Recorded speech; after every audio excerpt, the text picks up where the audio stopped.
There is a place, buried inside American folklore, which is supposedly home to every scary thing you could possibly imagine. UFOs, poltergeists, werewolves. When you follow the current UFO story and the cast of characters within, follow it all the way back to the beginning. You will end up at Skinwalker Ranch.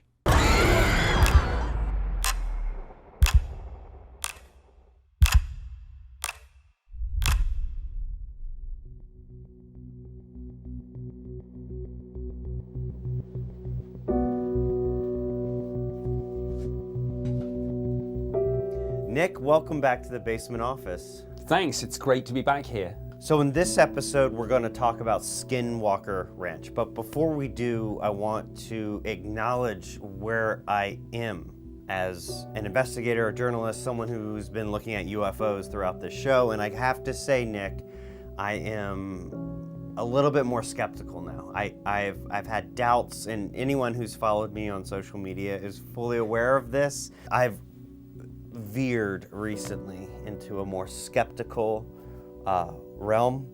I totally get that, and I'm not saying that I haven't been there myself. I think you start off, as you say, captivated by this. How could you not be? But eventually, yeah, you start to ask some rather more pointed questions, and there's a kind of moment, a sort of, wait a minute moment. Right. And you've obviously hit that. I think in this field with ufology, it's easy to look around you at what's happening, the new news that's breaking, the new revelations that are coming out. Where is this all heading? That kind of thing. Where are we going? Where's this all heading? And I think recently I turned around and looked back. Where have we come from and why? What set us on this path, the path we're currently on? And I think the path we're currently on all started, for the most part, at Skinwalker Ranch. What is Skinwalker Ranch? Skinwalker Ranch is a 500-acre property in Utah which has been described as a paranormal Disneyland, a place where apparently all sorts of strange things happen. UFO sightings, poltergeist activity, werewolf-like creatures. The list goes on. This is sort of a ground zero for the paranormal. Paranormal Disneyland sounds awesome. I mean, I would totally pay VIP prices to go to that version of Disneyland. Skinwalker Ranch is an actual ranch and has been for decades, many decades. And, you know, I lived in Utah for 6 years. And I remember I wasn't there more than a few months before I first heard the tales, the urban legends. I knew nothing about Skinwalker Ranch, hadn't heard about Skinwalker Ranch when I moved to Utah. And I was in a pub and a group of friends were like, hey, have you ever heard of the Skinwalkers? And I was like, what are you talking about? No.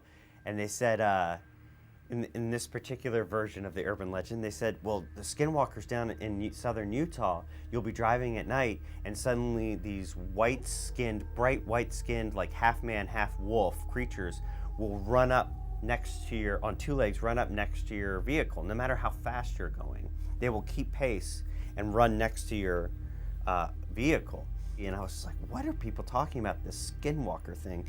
So what is a Skinwalker itself? What is a Skinwalker? Well, a Skinwalker is part of Native American mythology and belief.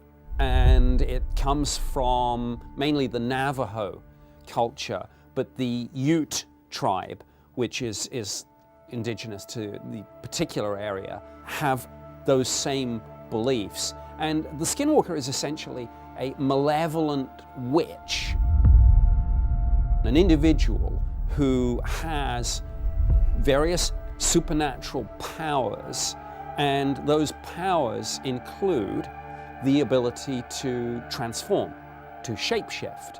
And then this is common in various beliefs, around the world, but these skinwalkers can apparently cast spells, do various magic, and are generally thought to be malevolent.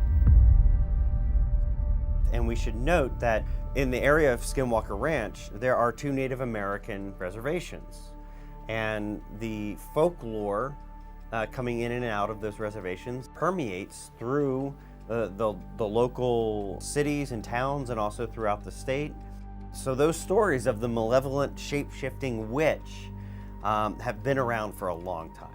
The whole problem that you get with oral history, given that pre-contact Native Americans didn't have a written language, it's very difficult. So you get almost like a game of telephone, and you try and kind of go back and what did these people really believe in the past? Could some of it simply be the shaman figure in the tribe wearing, as some of them apparently do, like wolf pelts? So that's the history about this area of Skinwalker Ranch. And the ranch itself was owned by the Myers family for decades. Various members of the Myers family lived on the ranch for many, many years, at least 60 years. And then they sell the ranch to the Sherman family, Gwen and Terry Sherman.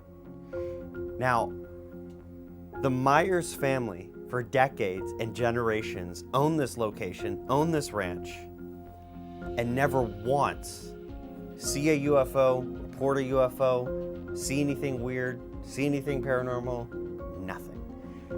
They sell it to Terry and Gwen Sherman, and bam.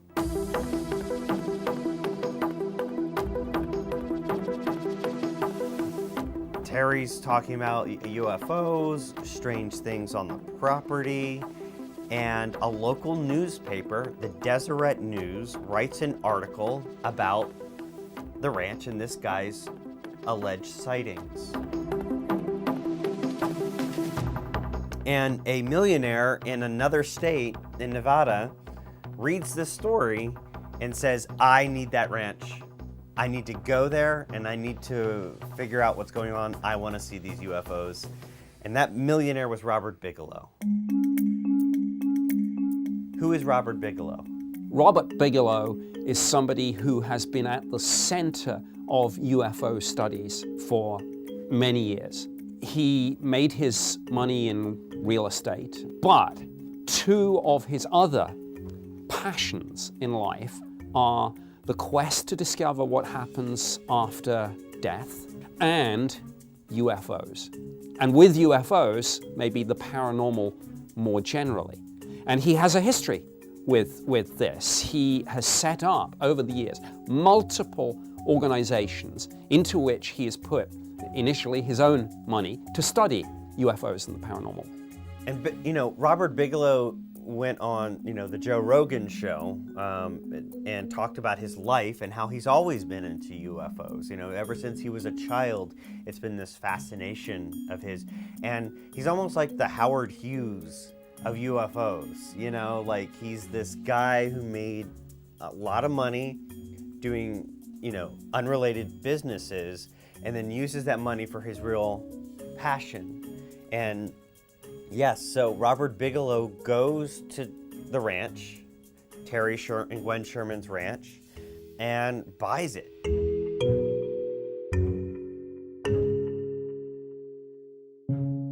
He creates the National Institute of Discovery Sciences, otherwise known as NIDS, and for the sole purpose of doing scientific studies of things like what was happening at the ranch here. What is NIDS and how big a role did it play in ufology at this time? Well, NIDS is, I think, very important. It was, as you say, funded by Robert Bigelow's money, so it could do things that maybe civilian UFO groups before hadn't been able to do. Here was a guy writing the checks, and so if you want to bring in scientific equipment to capture high-resolution images, you could do that. Here was somebody who was prepared to underwrite this. But the other critical thing is that he was able to gather around him a group of individuals who, I think some of them were already predisposed to believe in things like this, but people with a backstory, people with connections, people in the government, the military, the intelligence community. So this was an attempt to take studies of UFOs and the paranormal to the next level. Included on Bigelow's NIDS team were people like Hal Puthoff, who had spent decades researching psychic powers, both for the government in operations like the CIA's Project Stargate, and for the Church of Scientology, where he achieved the church's highest spiritual level. Puthoff had also worked with Uri Geller, who claims he can bend spoons with his mind. Puthoff was convinced Geller's psychic powers were real. Also on the NIDS team was John Alexander, a former Army intelligence officer who sought out how to harness the power of the paranormal for military applications. Alexander is featured in the critically acclaimed nonfiction book, The Men Who Stare at Goats, a true story about how the military performed a series of tests in which they attempted to kill goats simply by staring at them.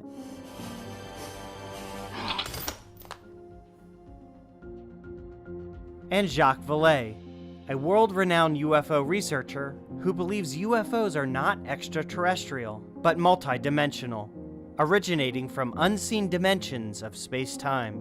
Vallée was Steven Spielberg's main inspiration for the French scientist in his film Close Encounters of the Third Kind. 1 year after Bigelow purchases the ranch, the Deseret News, the same local paper, does a follow-up story where they talk to people who were working at the ranch for Bigelow. And the headline is, "No UFOs so far, 1 year in."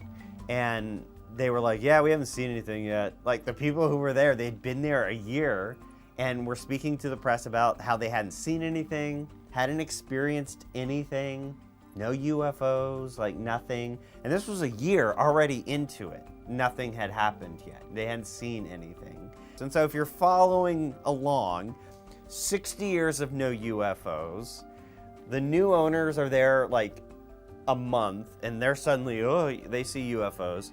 Bigelow buys the ranch of them because he's into UFOs, and then 1 year, no UFOs. In his published diaries, Jacques Vallée notes a complete lack of UFOs on the ranch. On January 12, 1997, 3 NIDS staffers told Vallée, "Expectations of frequent sightings of UFOs at the Utah ranch have not materialized. So what are we supposed to work on?" On May 3, 1997, Vallée wrote, "It must be noted that no UFO is being seen at the ranch, in contrast with earlier claims." And on January 11, 1998, he states, "The Utah ranch is quiet, with no new incidents. There hasn't been a single new case of a physical UFO there." And in 1999, Robert Bigelow is quoted in the press saying he still has not personally seen any UFOs, joking that anytime he comes to the ranch, the UFOs stay away. And then everything, no more talking to the press. Years go by. Apparently, they're still at the ranch investigating. And then in 2005, this book comes out where it's like 280 pages worth of just the craziest stuff ever. Written by NIDS scientist Colm Kelleher and paranormal journalist George Knapp, Hunt for the Skinwalker claims to be the chilling true story of unexplained phenomena on Utah's Skinwalker Ranch. The book itself is a tell-all book of what they found, what they experienced at the ranch. And it is werewolves. It is poltergeist activity, UFOs, cattle mutilations. It reads like a science fiction horror film. And there is no appendix, no photos, no documents, just stories. Lots of stories. Stories about Bigfoot-type monsters, literal flying saucers landing in the backyard, flying saucers, and Bigfoot at the same time. Poltergeist hauntings, ghostly voices of the dead, Hairy humanoids, people shooting guns at UFOs, and the bullets ricocheting off the metal body of the spaceship. quote, aliens, end quote. Interdimensional portals opening up and creatures crawling out of them. Ape-like creatures, reptilian creatures, beast creature.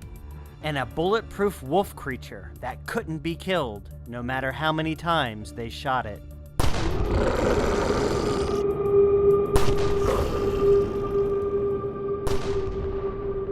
But no evidence of any kind to back up any of these stories has ever been presented. George Knapp, who's built an entire career around stories of UFOs and the paranormal, and who was one of the authors of the Hunt for the Skinwalker book, was asked about evidence on the Joe Rogan Show. Because they weren't there with cameras. Is there any evidence? Like for the first 20 months when the rancher is there, they don't have any evidence because he's not a paranormal investigator. At this point, Knapp begins telling more stories about UFOs on and near the ranch. Rogan then interrupts and asks again. Again, is there any evidence? No, not really. Oh.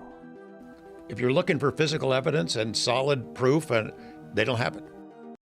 Oh. Knapp saying there's no proof or evidence is quite strange, considering the book Knapp co-authored says this: "We obtained an intriguing body of physical evidence to support many of the accounts described in the book." Okay, so where is that intriguing body of physical evidence? Like, if you were in possession of the best proof that we're not alone, there's another dimension, ghosts exist, there's life after death, wouldn't you not take that to bigger and better and louder organizations beyond just a book for sale? I would, yeah, absolutely. I suppose the issue might be, does the paranormal allow itself to fall within the framework of the scientific method in terms, for example, of repeatability? Or is it not, I don't want to say nebulous, but more random, abstract, something that would make it very difficult to write it up in a way that could get into science or nature? And a lot of people would say the answer to that question is yes. There is a sort of randomness about it, but also, and this is something that goes back to ideas of Native American folklore and other things, the trickster aspect of the phenomenon more generally. I mean, almost every culture has the concept of a trickster god. And some people say that the paranormal itself displays a lot of that. It's like it's toying with you. It dangles evidence in front of you, and just as you think you're going to get it, it snatches it away. So we're dealing with Loki. On my way down to coordinate search and rescue. On my way down to coordinate search and rescue. I mean, honestly, how do you keep your food shut up? But in reality, while all that may sound fun and weird, again, no evidence at all has been provided of any such trickster or skinwalker or even Loki. Since this part of the Skinwalker story occurred now many decades ago, a lot of the early key witnesses have since passed away. But we are lucky that a record of their testimonies was documented by an objective source completely outside the Bigelow circle and uninvolved with Skinwalker Ranch. Frank Salisbury, a botanist with a PhD in plant physiology and geochemistry, wrote and published several books on plants and flowers. But stuck in the middle of his resume is a 1974 book he wrote titled The Utah UFO Display, a biologist's report. In 2010, he released a second edition of the book, this time including the Skinwalker story and new candid interviews with Myers and Sherman family members regarding whether the Myers family ever experienced UFOs or anything paranormal on the ranch during the 60 years they owned it. Garth Myers told Salisbury, "There were never any signs of that. There was nothing, unequivocally, absolutely nothing." there were no UFOs. Salisbury also interviewed Terry Sherman, who again purchased the ranch from the Myers, claimed to have seen UFOs, and then sold the ranch to Robert Bigelow for $200,000. Sherman was then hired by Bigelow to help with the Skinwalker Ranch investigation, and Sherman's experiences are a major portion of the Hunt for the Skinwalker book.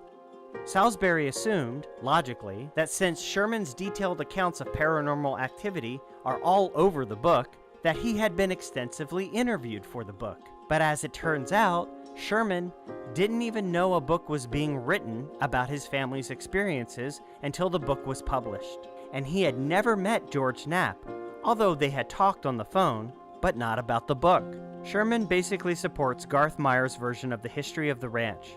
So where did the exaggerated version, the ranch as the center of UFO activity, come from?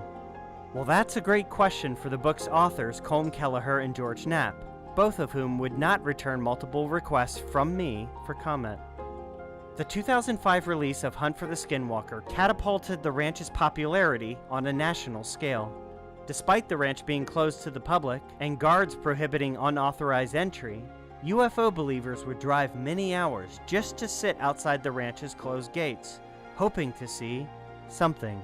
Many truly believed Robert Bigelow and his team of investigators at the National Institute of Discovery Sciences had discovered something that would change the course of human history forever.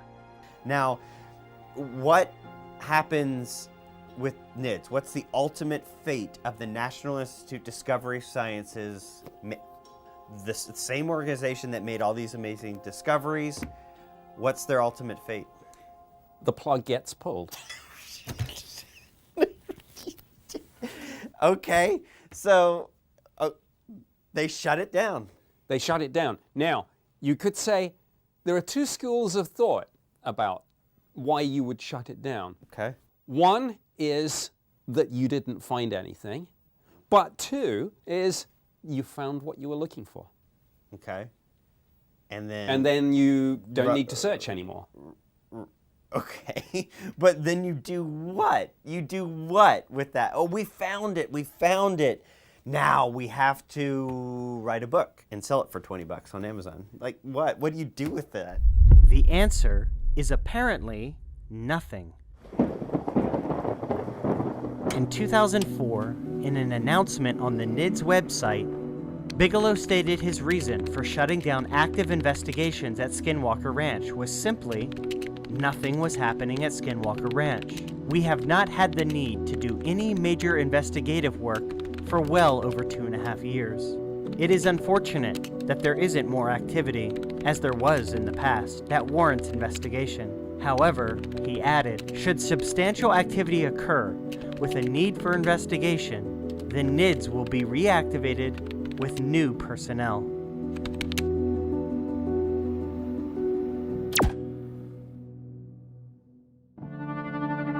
Skinwalker Ranch was dead.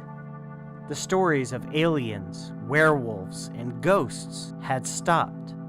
The scientists at the ranch packed their bags and left, leaving behind a giant mystery. But this story was far from over. In 2007, a scientist working at the Pentagon picked up Hunt for the Skinwalker, and he read it cover to cover. He was captivated, and he believed the stories could actually be true. And that's when this story really gets weird.